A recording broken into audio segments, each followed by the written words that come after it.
Mesdames et messieurs, bonsoir et bienvenue dans ce journal. Au sommaire, 20e édition de la Journée internationale de lutte contre le travail des enfants. Le Bénin l'a célébré en différé ce mardi.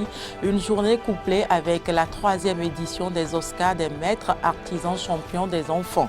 Démarrage effectif ce 29 juin de l'opération de prise en charge des malades mentaux errant dans les rues de Cotonou. Une opération qui permettra à ces derniers de retrouver toute leur facultés psychiques et leur dignité. Et puis hors de nos frontières, rencontre ce jour des ministres des Affaires étrangères des 20 pays les plus développés du monde en Italie. Au menu des discussions, le multilatéralisme, le développement durable et la coopération entre États sur la crise sanitaire.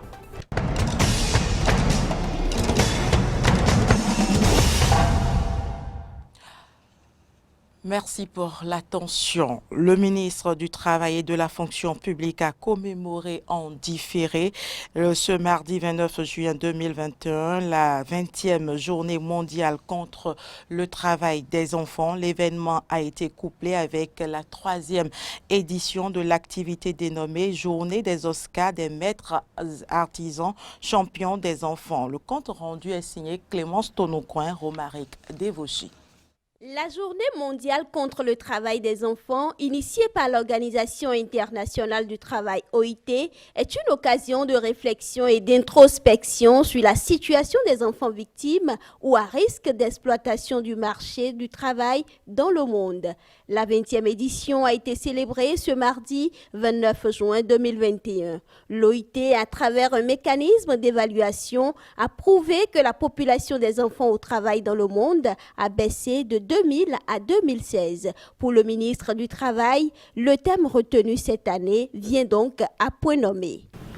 C'est donc à juste titre que le thème retenu pour cette 20e édition de la Journée mondiale contre le travail des enfants est intitulé « Agissons maintenant pour mettre fin au travail des enfants ».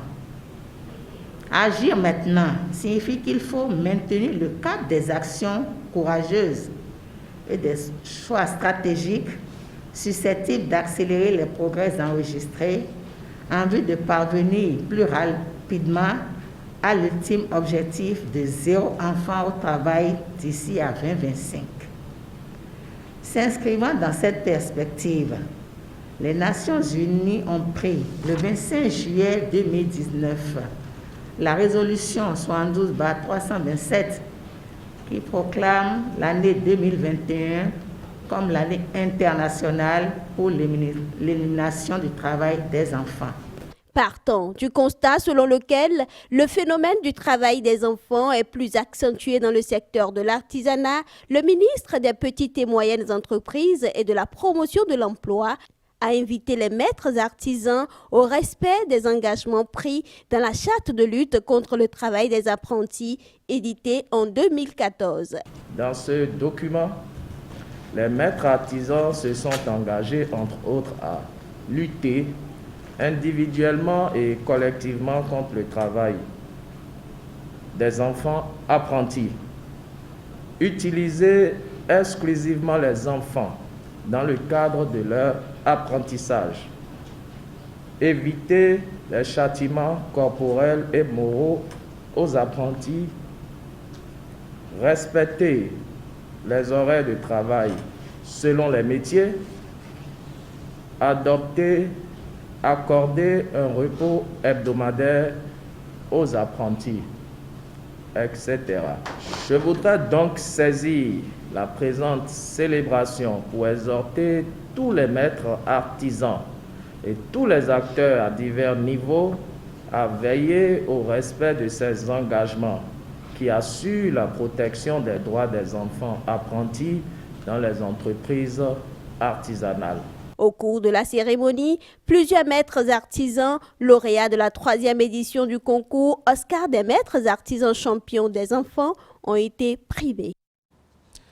Le directeur général du Fonds d'appui à la solidarité nationale a procédé ce jour au lancement officiel de l'opération de prise en charge des malades mentaux errant dans les rues de Cotonou. Elle consiste à retirer des rues les personnes qui souffrent des maladies psychiques, à les convoyer vers les centres psychiatriques où elles bénéficieront des traitements adéquats.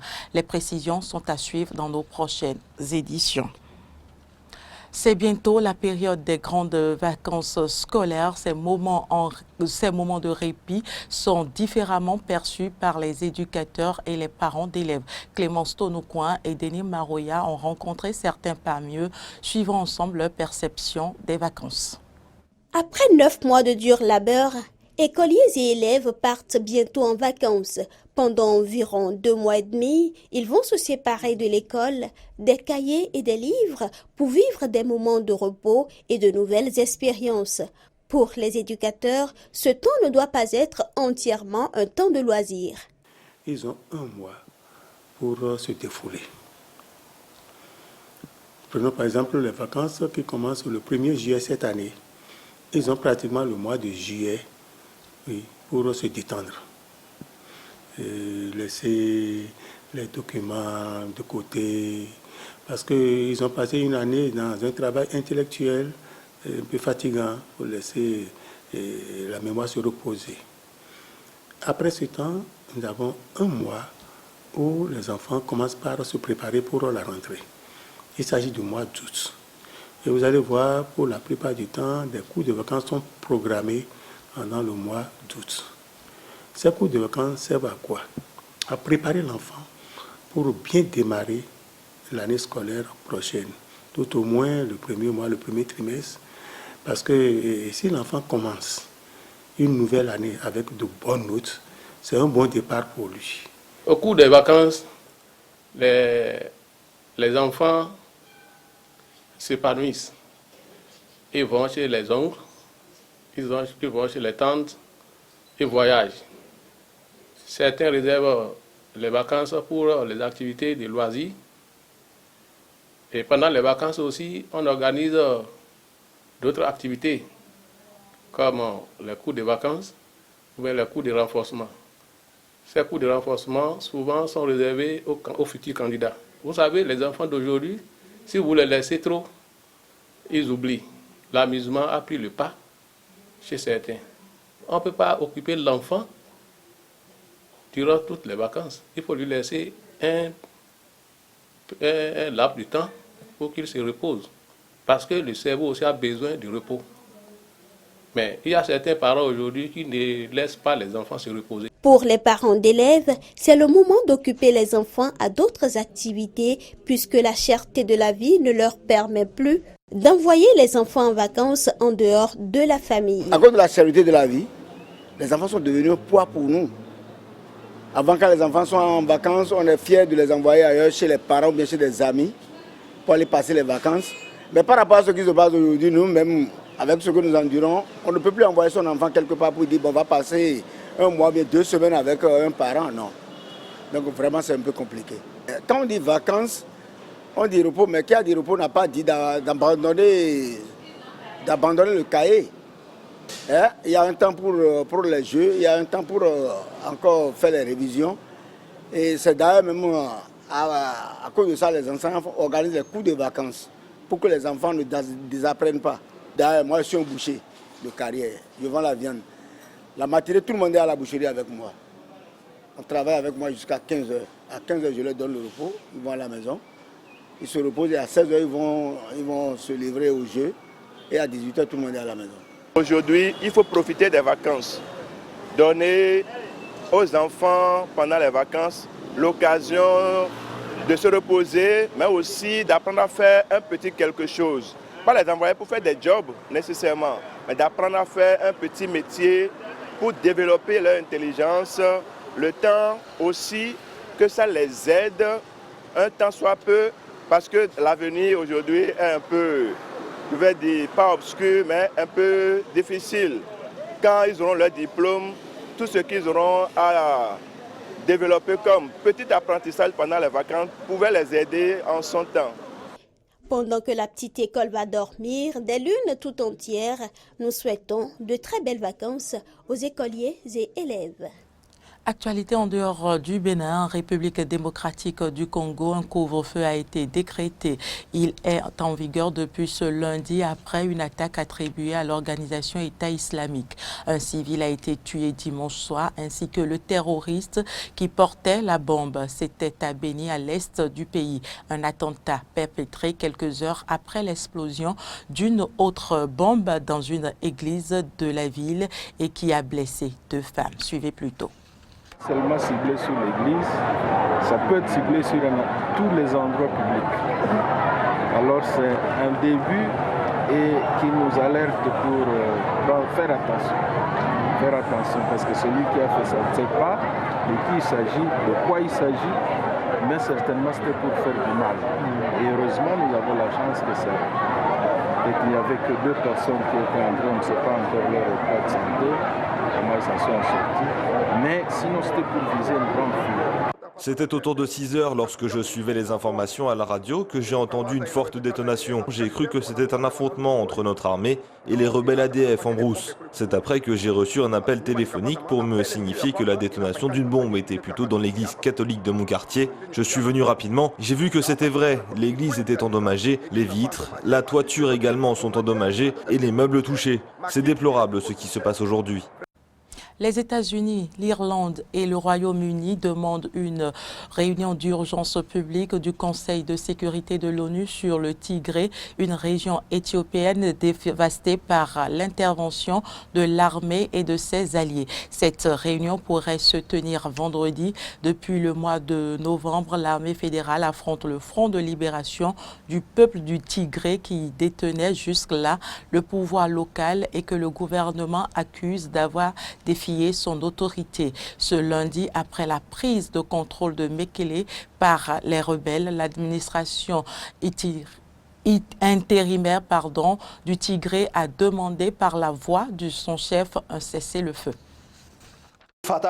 Au nom du Tigré et de toutes les personnes éprises de paix, nous demandons au gouvernement fédéral un cessez-le-feu basé sur l'humanité, de manière à empêcher de nouveaux dommages, afin qu'il soit possible pour les gens de trouver du répit. Le mutant du Covid-19 découvert en Inde inquiète la planète, l'Australie, le Portugal, l'Afrique du Sud, le Bangladesh. Le variant Delta est présent dans 87 pays, mais tous n'adoptent pas la même stratégie de riposte. Un été loin des restrictions semble se profiler, mais un rebond épidémique plane aux 4 coins du monde. Depuis plusieurs semaines, le variant Delta, anciennement indien, devient majoritaire dans de nombreux pays.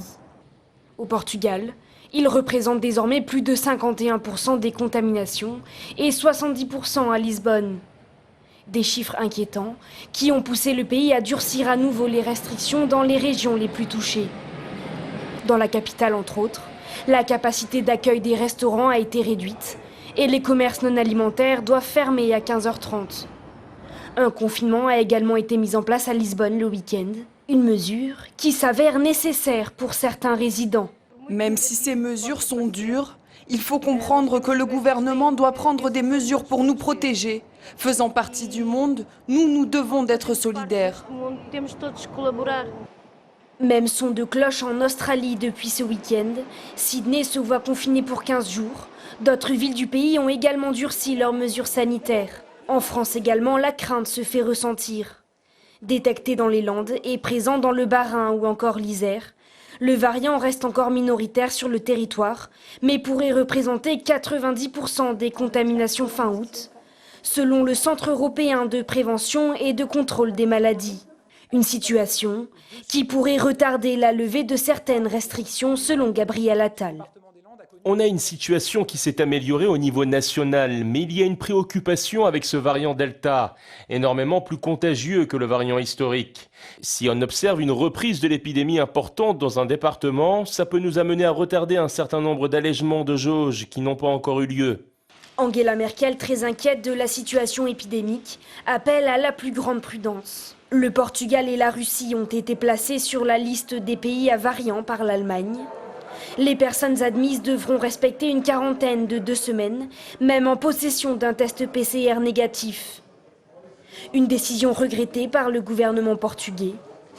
La chancelière qui a appelé à une coordination étroite entre les membres de l'Union européenne au sujet de l'ouverture à des pays tiers tels que le Royaume-Uni et la Russie. Pays qui connaissent une lourde dégradation de la situation sanitaire à cause de l'émergence du variant Delta. Au Brésil, une troisième vague épidémique inquiète personnel soignant et politique. Le deuxième pays le plus meurtri par la pandémie déplore plus de 500 000 morts. Les services de santé sont saturés. Les hôpitaux brésiliens au bord de l'asphyxie. Encore convalescent de sa deuxième vague de Covid-19, le Brésil craint l'émergence d'un regain épidémique sur son territoire. Le personnel soignant, déjà à bout de force, est désemparé. Dans cet hôpital éphémère de Sao Paulo, médecins et infirmiers n'hésitent pas à désigner Jair Bolsonaro comme responsable de cette situation. Parfois, il vaut mieux donner l'exemple plutôt que de parler. Le président de la République ne porte jamais le masque en public. Il organise des grands rassemblements en pleine épidémie. Il dit que le coronavirus n'est qu'une petite grippe. Cela ne fait qu'empirer les choses. Donc oui, le gouvernement doit être reconnu responsable des 500 000 morts au Brésil. Dans le pays, la situation hospitalière est déjà critique. Dans 19 de ces 27 États, le taux d'occupation des lits en réanimation s'élève à plus de 80%. Un pourcentage qui monte à plus de 90% à Sao Paulo, épicentre de l'épidémie. Dans les rues de la mégalopole, les Brésiliens ne cachent pas leur inquiétude face à la possibilité d'une troisième vague de Covid-19. Nous sommes très inquiets. Chaque dirigeant dit une chose différente de l'autre. On ne sait plus qui écouter. Les gens ne portent quasiment plus le masque. La campagne de vaccination avance très lentement. L'arrivée d'une troisième vague m'inquiète. D'autant plus que le variant Delta est déjà au Brésil. Je pense que la troisième vague est une réalité au Brésil, car la majorité de la population n'a pas encore été vaccinée. Si le gouvernement avait misé sur la vaccination dès le début, nous aurions peut-être pu éviter la troisième vague. Sao Paulo est la ville brésilienne déplorant le plus de morts depuis le début de la pandémie. De plus, le Brésil ne peut pas s'appuyer sur une campagne de vaccination massive de sa population pour enrayer la propagation du virus, et notamment des nouveaux variants. Si 33% de la population ont reçu au moins une dose de vaccin, seulement 12% ont complété leur parcours vaccinal. Les ministres des Affaires étrangères des 20 pays les plus développés du monde étaient en réunion aujourd'hui en Italie. Un sommet aux allures de répétition générale avant le G20 qui réunira les principaux chefs d'État les 30 et 31 octobre prochains à Rome. Au menu cet après-midi, multilatéralisme, développement durable et coopération entre États sur la crise sanitaire. Pour le ministre allemand des Affaires étrangères, la lutte contre le Covid-19 doit se faire avec la Chine et la Russie.